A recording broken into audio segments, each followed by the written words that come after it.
What's going on, guys? Alex here, back for another video.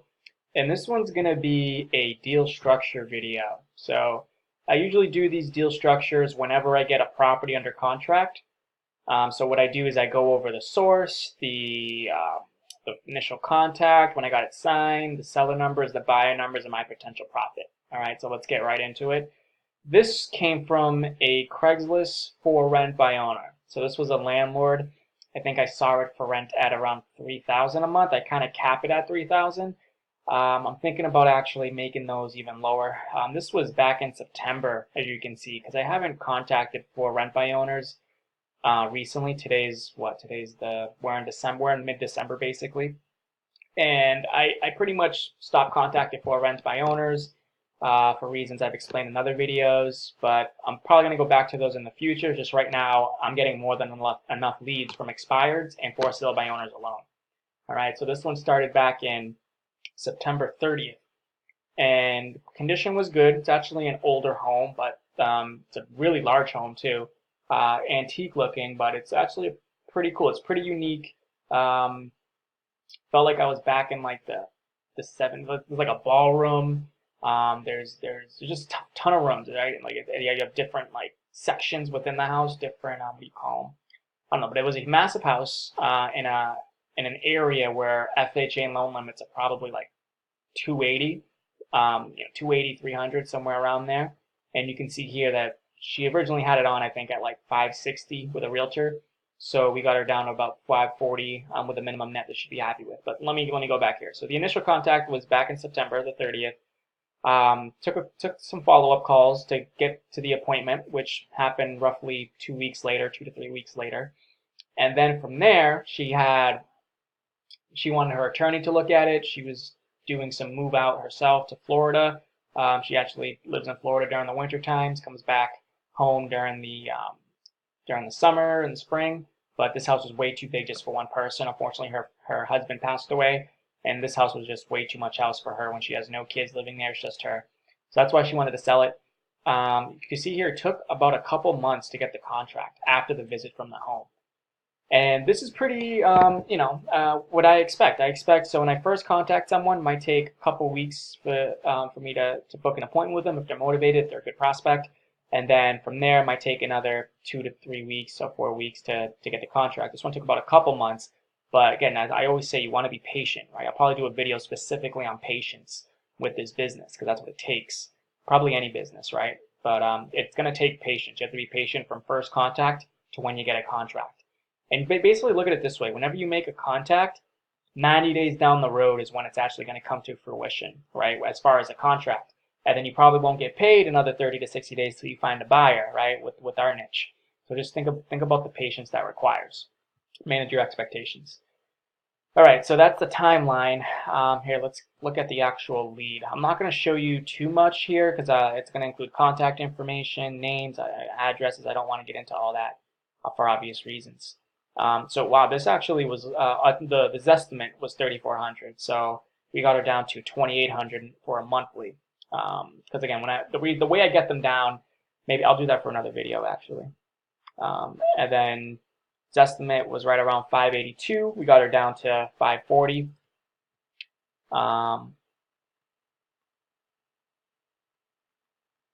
Here's what I wanted to show you. Just basically all this right here. So you can see contact happened on the 30th. Look at all this follow-up that had to occur to get this deal, right? This is why follow-up's key. So first contact here, then we send her an email. Gail's her daughter, who's the power of attorney when she was in Florida. So I met with Gail as well while Barbara was there. Follow up, finally got an appointment booked, and then booked it with her. She wanted her attorney to look at it. Follow up 2 days later. Follow up, follow up, follow up, follow up, follow up, follow up, and then eventually I got the contract. So guys, that's what it takes. It takes patience, it takes follow up. Just to kind of give you an idea of the timeline here. Now let's get into the numbers. So she wanted I think 560, whatever it was with a realtor. Wasn't able to get it sold. She's happy netting 540 for it, so that's my minimum net to her.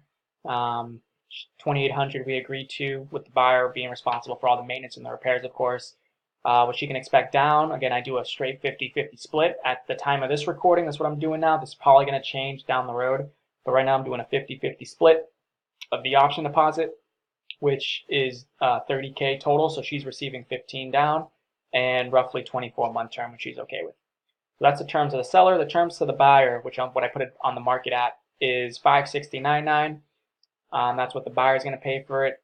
They're going to come in with about 30K down, and they're going to be paying, of course, that $2,800 a month, and their term's 24 months. So I like doing this because in the future, I'm going to stay in the middle of some of these deals, right? So in order for me to want to stay in the middle, I would have had to got her down probably to at least 2,500, and I'd probably get the buyer to pay 2,800. That creates 300 a month cash flow. Down payment, if I'm going to stay in the middle, they probably get nothing down, so I'd collect 30,000 up front. The price, obviously, I want to get this down a little more, but you can see there's still equity spread here.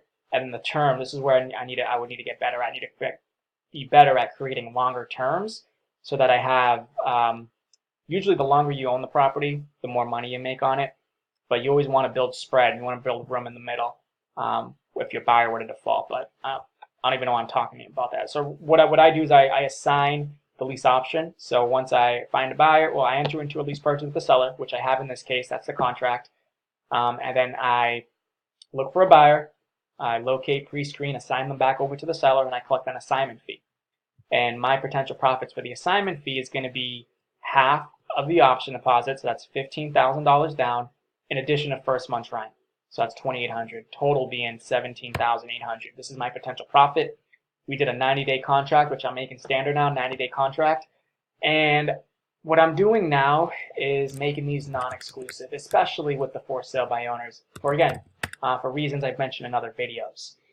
But moving forward, when it comes to this strategy of assigning lease options, I'm going to make them non-exclusive. And the reason behind that is because it's just like,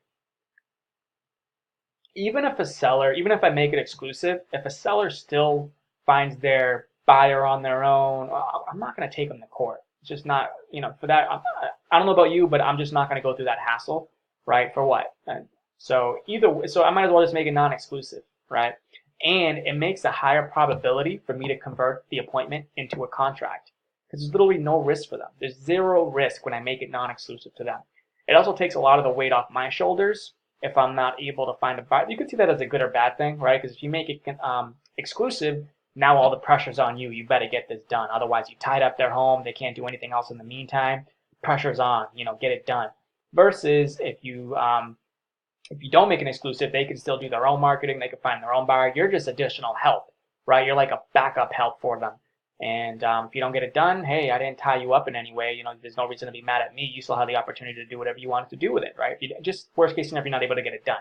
So it takes the pressure off. You can see that as a good thing or a bad thing.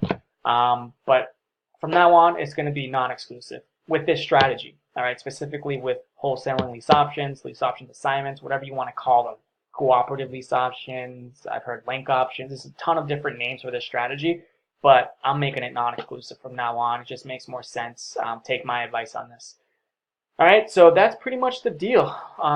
Told you the source, told you from contract to contract, from contact to contract, seller numbers, buyer numbers, potential profit. If you guys have any questions on this, be sure to leave them in the comment section below. Again, I do these videos specifically whenever I get a new contract, a new property under contract, and I post live calls and call analyzed every other week. So be sure to look out for those. Like, share, subscribe. Thank you guys for watching. Look out for future videos.